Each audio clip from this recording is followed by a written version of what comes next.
ابا مجھے ایسا علم ملا ہے جو آپ کو نہیں ملا، تو میرے ساتھ ہو جائیے، میں آپ کو سیدھی راہ پر لے چلوں گا۔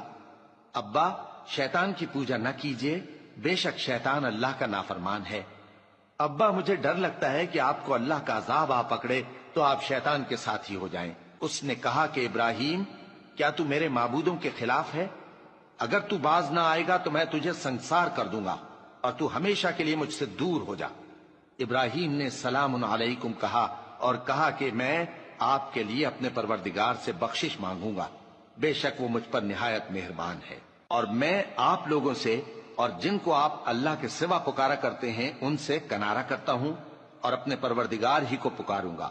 امید ہے کہ میں اپنے پروردگار کو پکار کر محروم نہیں رہوں گا۔